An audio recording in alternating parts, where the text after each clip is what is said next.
السلام عليكم ورحمة الله وبركاته. الحمد لله هدى بكتابه القلوب.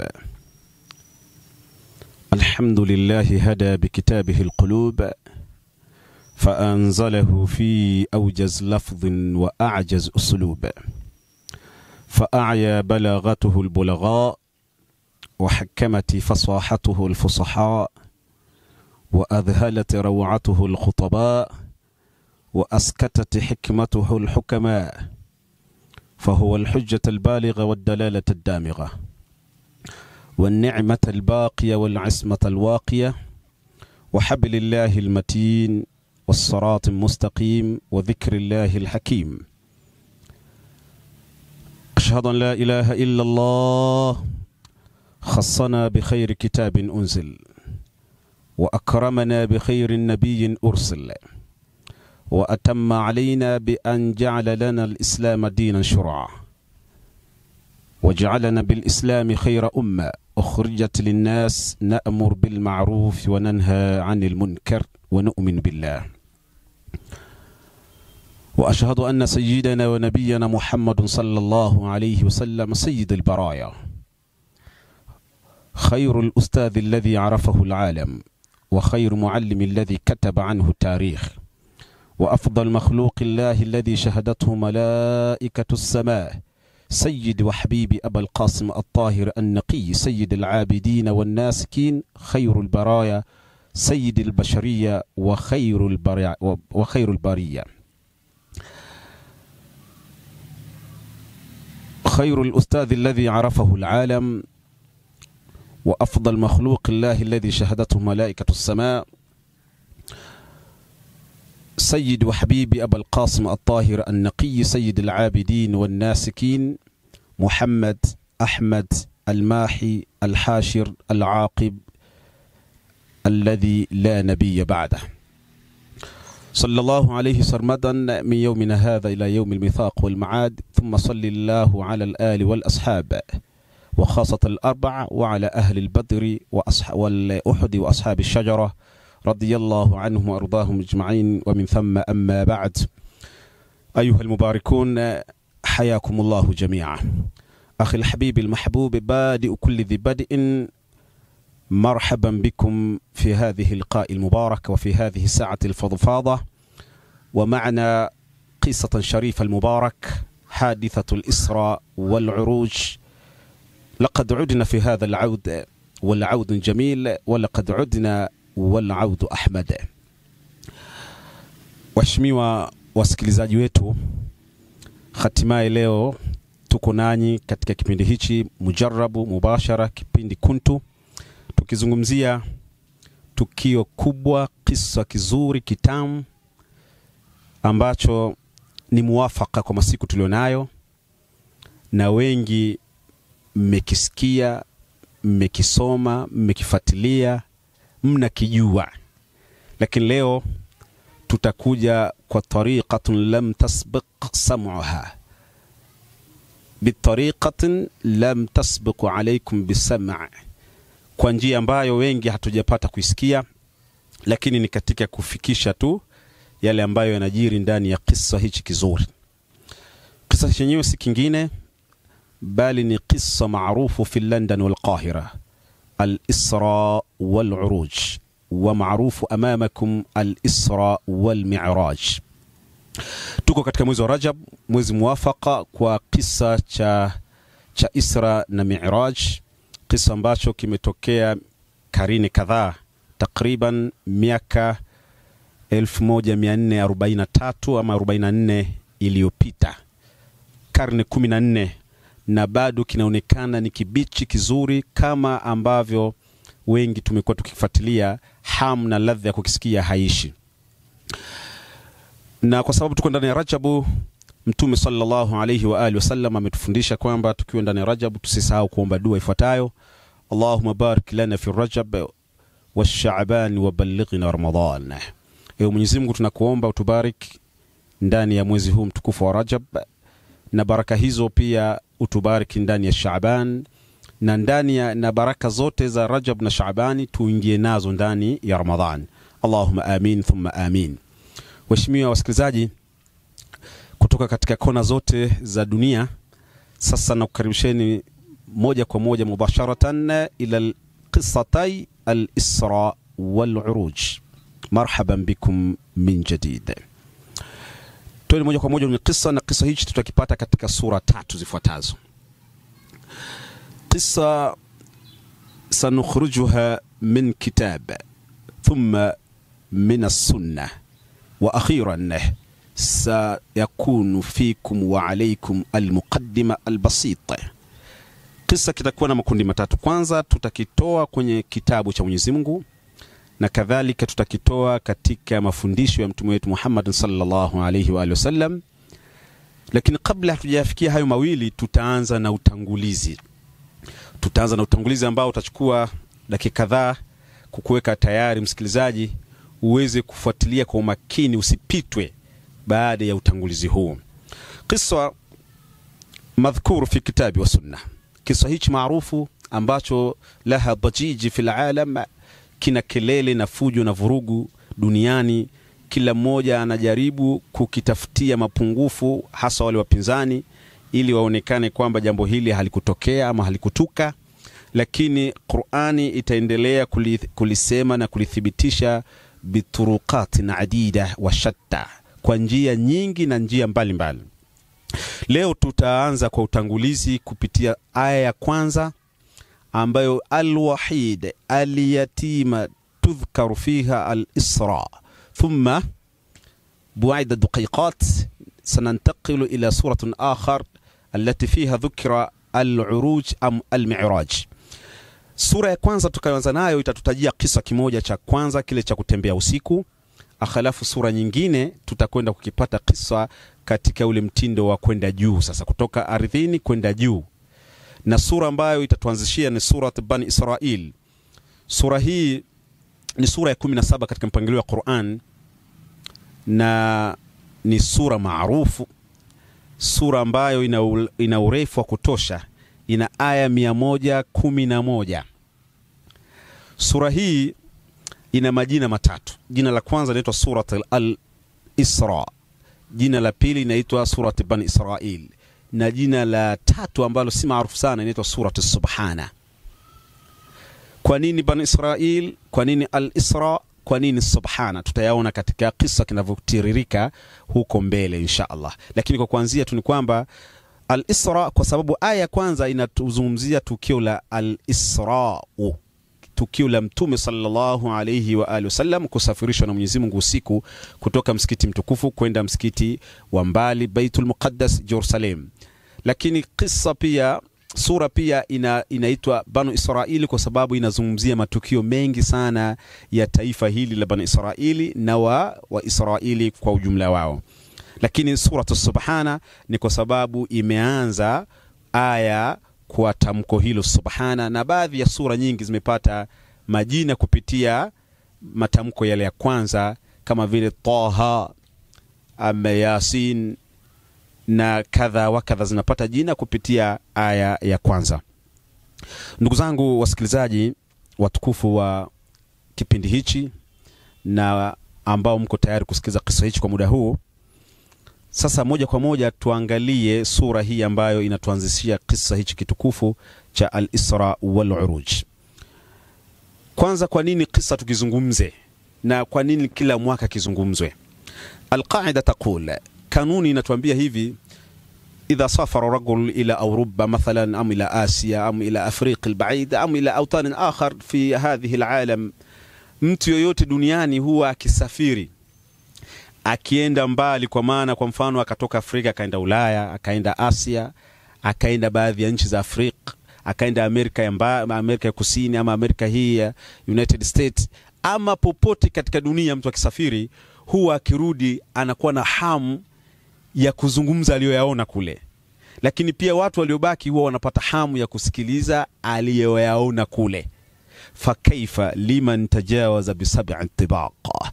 Sasa sijui unasemaje kwa mtu ambaye hakwenda Ulaya, hakwenda Asia, hakwenda Amerika, hakwenda aina bali alitajawaza sab'a tibaq, alikwenda mpaka akavuka mbingu ya kwanza, mbingu ya pili, mbingu ya tatu, mpaka mbingu ya 7, ila sidrat muntaha, ila al-arsh wa ila.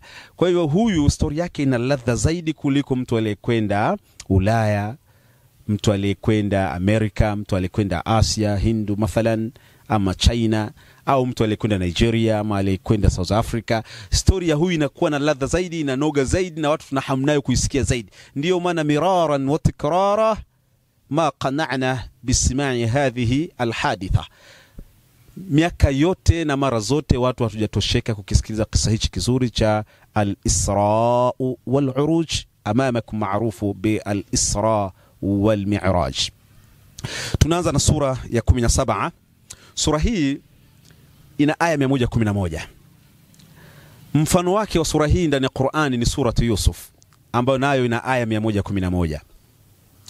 Na ukichunguza vizuri suratu Yusuf inazungumzia bidayatu Bani Israil, na surati Bani Israil am surati Isra inazungumzia nihayatu Bani Israil. Kwa hivyo hadhihi suratay nadhiratayn, sura hizi mbili ni sura marafiki ndani ya Qur'an. Lakini sura hii aya ya kwanza, subhana alladhi asra bi'abdihi laylan min al-masjid al-haram ila al-masjid al-aqsa alladhi barakna hawlahu linuriyahu min ayatina innahu huwa as-sami'u al-basir. هذه الآية الوحيدة اليتيمة في هذه السورة ما عندها آخرة 1000.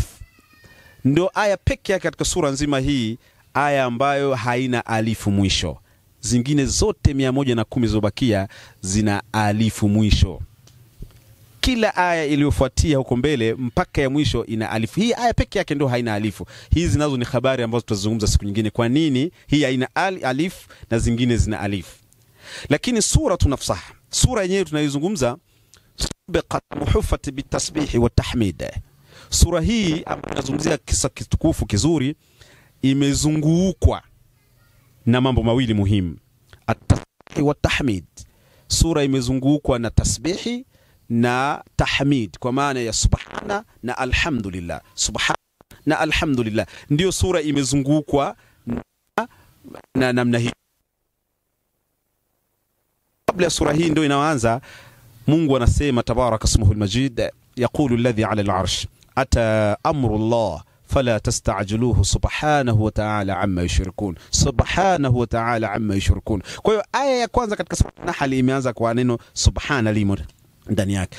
Sura ya inayofuatia baada ya surati Bani Israili ni surati al-Kahf, ambayo imeanza kwa alhamdulillahi alladhi anzala ala 'abdihi al-kitaba wa lam yaj'al lahu 'iwaja qayyiman liyundhira ba'san shadida. Kwa hiyo surati Bani Israil am surati al-Isra huffat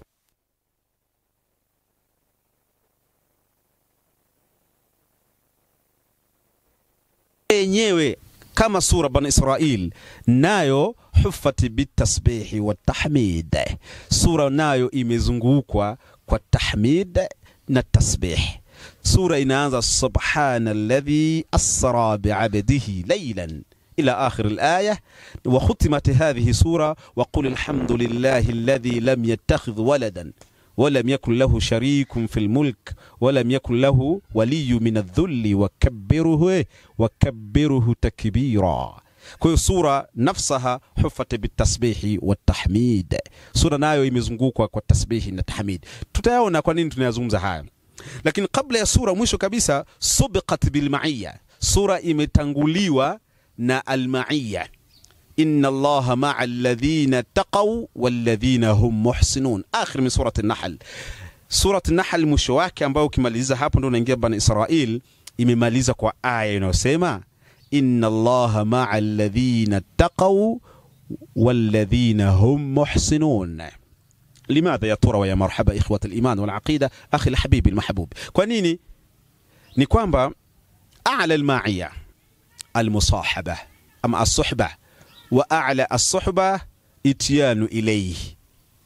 إتيان أم ذهب أم الله أن يأخذ صاحبه أم من يحبه إليه.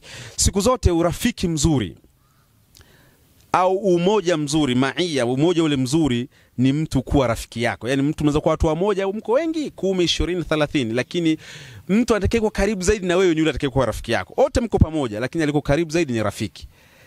Na a'la almusahaba, urafiki mkubwa zaidi ni kuenda kwa rafiki yako. Sasa tafsiri ni nini ninachotaka kusema hapa? Ni kwamba Mwenyezi Mungu anaposema inna Allaha ma'al ladhina taqaw wal ladhina hum muhsinun yu'allimna wa nata'allam wa hakadha 'allimna anna ar-rasulullah sallallahu alayhi wa alihi wasallam a'la alladhina taqaw wa a'la alladhina hum muhsinun. Maana yake ni kwamba kama Mwenyezi Mungu yuko pamoja na wale waliomcha, wanaomuogopa na wale ambao wanafanya mema, basi maana yake Mtume sallallahu alaihi wasallam yeye ndio yuko juu ya wacha Mungu wote, na yeye Mtume ndio yuko juu ya watenda mema wote. Ya watu wote wema, watu wote wazuri, Mtume anakuwa ndio juu yake, ndio anakuwa juu yao wote. Ndio maana aya ikasema inna Allaha ma'al ladhina taqaw wal ladhina hum muhsinun. Fa Rasulullah sallallahu alayhi wasallam yatura wa ya marhaba ikhwata al-iman wal aqida a'la alladhina taqaw wa huwa a'la alladhina hum muhsinun. Kwa hivyo Mtume sallallahu alayhi wa alihi wasallam yuko juu ya wacha Mungu wote, yuko juu ya watu wema. Urafiki mkubwa tunaupata baada ya umaia ni kwenda kwake. Ndio maana aya inayofuatia baghtatan wa faj'a moja kwa moja inatuambia kwamba subhanalladhi asra bi'annahu a'la alladhina taqaw wa a'la alladhina hum muhsinun wa a'la al-ma'iyya as-suhba wa a'la al-musahaba ityanu ilayhi fa subhanalladhi asra bi'abdihi laylan min al-masjid al-haram. Kwa hivyo moja kwa moja haya yalikuwa ni yale yanayotangulia sura ambayo inatuanzishia kisa kizuri kitukufu cha al-Isra wal Islam. Na wasikilizaji wote wa kipindi chetu hichi kizuri cha kuzungumzia kisa cha al-Isra wal Uruj, naomba sasa tuingie moja kwa moja kwenye aya hii ambayo inatupa mwelekeo wa kisa kinavyoanza. Subhanalladhi asra bi'abdi. Kwa nini subhana? Hii kwanza wanazuoni na wasomi wanatuambia ni ismu alam, wamesema hivyo, lakini hayo unaweza kuyaacha. Hii ni masdar, hii hasa hii ni masdar, na inakuwa masdar kwa sababu ndani ya Qur'an subhana ndio sura pekee yake inasema imeanza kwa neno subhana, lakini pia ndio aya al-wahid, ndio aya pekee yake imeanza kwa subhana. Kwa nini imeanza hivi? Ni kwa sababu kuna aya nyingine nyingi sana ambazo zimeanza kwa azmina wal amkina, yani zimeanza kwa kuzungumzia sehemu ama nyakati.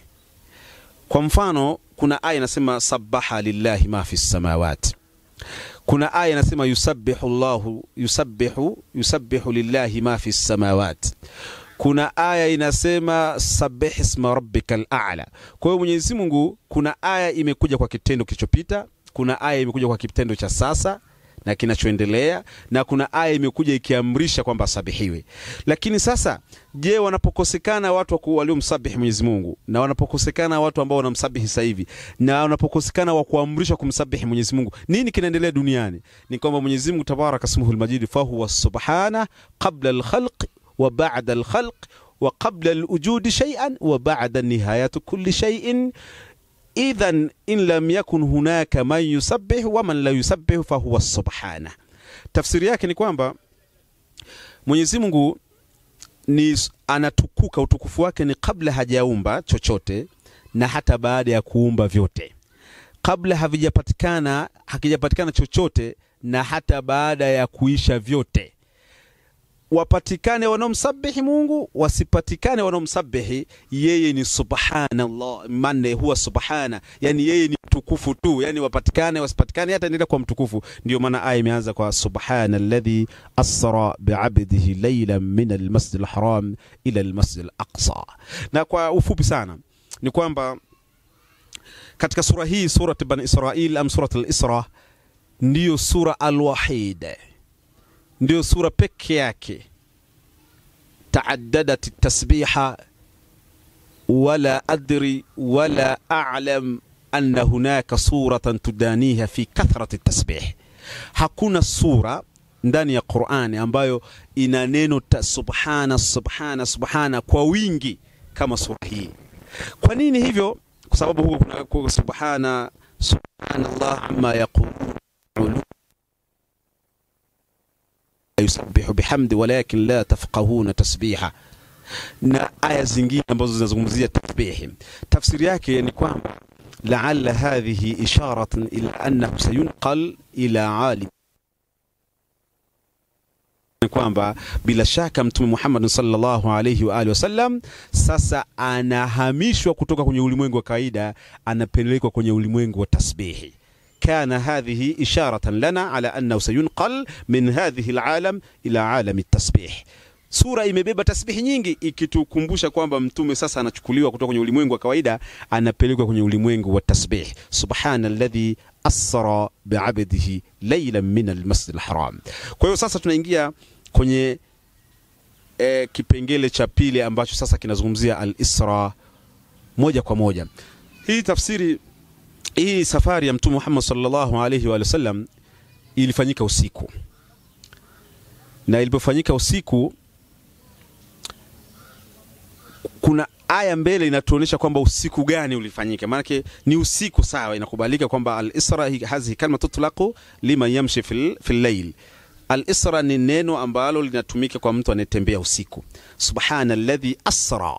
Kwa hiyo ametukuka yule ambaye alimchukua kumsafirisha mja wake usiku min al-masjid al-haram laylan, sehemu ya usiku. Kwa hiyo usiku umetajwa mara mbili. Safari yenyewe ilifanyika usiku, lakini Mungu akasema tena usiku, laylan. Nini, kwa nini iwe laylan na nini? Tutayaona haya mambo katika aya tunavyokwenda nayo. Subhanalladhi asra bi'abdihi laylan min al-masjid al-haram ila al-masjid al-aqsa. Asra bi'abdihi, Mtume sallallahu alayhi wa sallam safari hii hakuifanya yeye. Safari hii Mtume Muhammad sallallahu alayhi wa sallam alichukuliwa, hakuifanya kwa nguvu za kibinadamu. Ni safari iliyofanywa na yeye, alichukuliwa kupelekwa sehemu kwa nguvu ya kimungu. Na ndio maana uzito wa safari hii unaanzia hapo, kwamba sio yeye aliyefanya safari, bali yeye alichukuliwa na al-wahidul qahar wa huwa ala kulli shay'in qadir.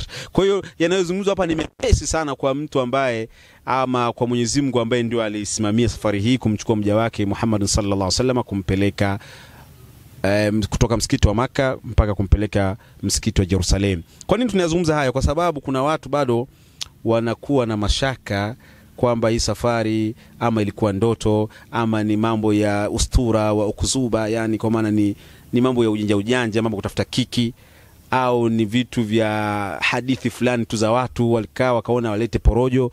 Kwa hiyo tunazungumza kwamba mtume hakufanya safari mwenyewe, bali mtume alichukuliwa sallallahu alayhi wa sallam na Mwenyezi Mungu tabaraka ismuhul majid usiku. Baadaye tutaona kwa nini safari hii inakuwa ni ajabu. Ni kwa sababu mtume katika hadithi tunafundishwa kwamba usriya thumma rag'a wasariruhu daf'an, yani mtume alichukuliwa ndani ya usiku huo mmoja, akapelekwa ila malakutil a'la, mpaka huko juu kabisa ila hadratul qudsi, na kisha akarudi mpaka tena Maka, na akakuta kitanda chake bado kina joto lile la mtu aliyelala. Kwa maana ilikuwa ni katika lahdha, ilikuwa ni katika muda mchache sana.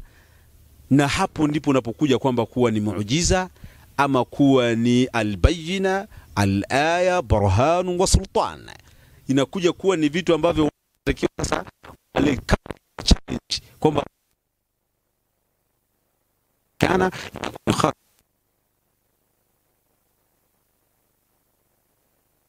Mungu ili kwamba wanaweza wakaitia matatizo ama wakaitia kasoro. Subhanalladhi asra bi'abdihi laylan min al-masjid al-haram ila al-masjid al-aqsa alladhi barakna hawla. Ndugu zangu wasikilizaji, safari ya al-Isra wal-Uruj ndani ya aya hii inazungumzwa kwamba ilifanyika usiku, tena sehemu ya usiku. Sehemu ya usiku, sio usiku wote. Ndio maana imekuja laylan na haikuja ila wan-nahar.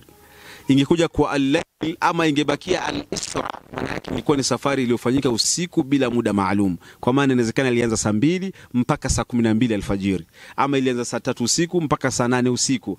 Lakini Mungu akaamua tabaraka ismuhul majid kutuambia kwamba ni laylan, yani ni sehemu ndogo sana katika sehemu ya usiku ndiyo safari ilifanyika. Na lafdhi litangulia imetanguliwa na abdun. Kwa hivyo maana yake safari hii aliondoka Mtume Muhammad sallallahu alayhi wa alihi wasallam biruhihi wa jasadihi, yani Mtume aliondoka kiroho, akiwa na roho na kiwiliwili. Roho na kiwiliwili.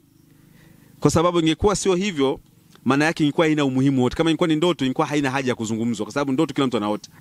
Na mambo ya ndoto, mtu kuota yuko Marekani, kuota mtu yuko wapi ni jambo la kawaida. Kwa hiyo ingekuwa Mtume sallallahu alayhi wa alihi wasallam kwamba aliota, ilikuwa sio story, ilikuwa ni jambo la kawaida kabisa. Linakuwa story kwa sababu aliyosafirishwa kwa mwili wake na roho yake. Na ametajwa abdu hapa kwa makusudi kabisa. Kwa nini Mwenyezi Mungu tabaraka ismuhul majid lam yaqul subhanalladhi asra bi Muhammadin am subhanalladhi asra bi rasulihi am subhanalladhi asra bi nabiyhi am subhanalladhi asra bi habibihi? Yote haya maneno tungeelewa kwa uelewa wetu, tungejua anazungumzwa mtume wetu Muhammad sallallahu alayhi wa alihi wasallam. Lakini kwa makusudi Mungu akachagua neno ambalo lina maana nzito, subhanalladhi asra bi'abdihi. Na leo kama itatokea msahafu wote umekamilika, ni mzuri, lakini aya hii tu pale kwenye subhanalladhi asra bi'abdihi, msahafu huo ukaja umeandikwa subhanalladhi asra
ni kwamba mwanadamu yoyote atakavyokuwa Mungu amemjalia, kamjalia nguvu, kamjalia cheo, kamjalia uwezo wa kifedha, kamjalia ilmu kubwa, fasaha ya kutisha, kajaliwa uzuri wa kila namna, vyovyote atakavyojaliwa mwanadamu, basi sifa yake kubwa kuliko zote, yeye ni mja wa Mwenyezi Mungu. Kwa hiyo na ni sayyidul baraya, sayyidul abidin wan nasikin, mtu ambaye amepelekwa mpaka mbingu ya 7, mpaka sidratul muntaha, mpaka ila arsh.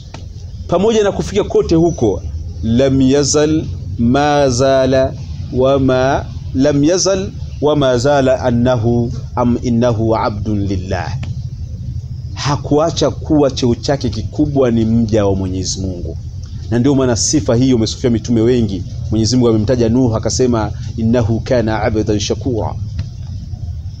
Mungu amemtaja ya man Ayub kwamba wa Ayub amemtaja katika aya nyingi kwamba alikuwa ni abdun, alikuwa ni mja. Na baadhi ya aya nyingine nyingi sana ambazo zimetaja manabii kwamba ni waja wa Mwenyezi Mungu. Na hicho ndio cheo cha juu kabisa cha binadamu anapokuwa amevuka katika vyeo vingi, cha mwisho ni kuwa mja wa Mwenyezi Mungu. Na hii pia inatufundisha kwamba Mtume sallallahu alayhi wasallam pamoja na heshima yote aliyopewa na uzito mkubwa aliopewa katika safari hii, bado tusipituke tukaanza kumuita labda ni Mungu, labda sijui ni mtoto wa Mungu, labda sijui anatokana na ukoo wa Mungu, au sijui vitu gani. Yani havuki zaidi ya kwamba atakuwa ni abdan lillah.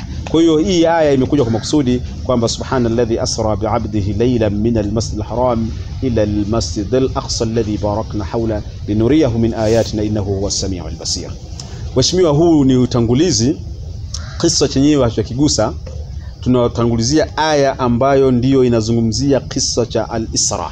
Mbele kule kuna aya takriban 15 ambazo zinaongelea kisa cha al-Uruj, al-Mi'raj.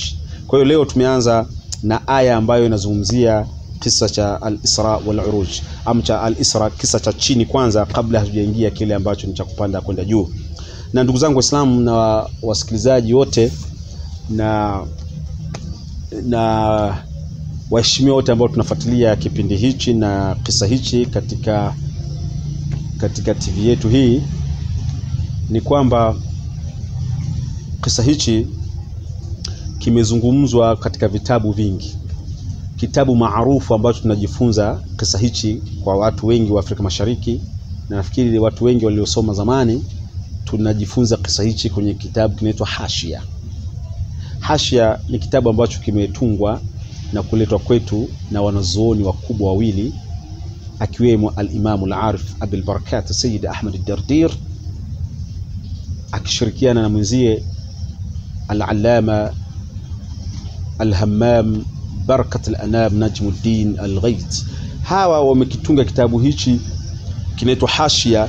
Ndiyo kitabu maarufu kimechozungumza kisa chote kwa ukamilifu wake na kwa manjonjo yote ambayo yaliyojiri katika kisa hichi, yakionyesha sharafu ya mtume wetu Muhammad sallallahu alayhi wa sallam, na kuonesha mambo makubwa mazito ambayo mtume aliyashuhudia katika siku hii adhim, ama katika tukio hili kubwa sana. Ndugu zangu wasikilizaji, turudi sasa katika aya yetu ya kwanza katika sura 17, surati Bani Israil, na tutarudi baada ya mapumziko yafuatayo insha Allah. La takun ba'id, arju ilaykum ba'da al-fasil. Baada ya mapumziko kidogo tunaweza tukaendelea na kisa hichi kama ambavyo kinaendelea. Wabillahi tawfiq, wassalamu alaykum wa rahmatullahi wa barakatuh.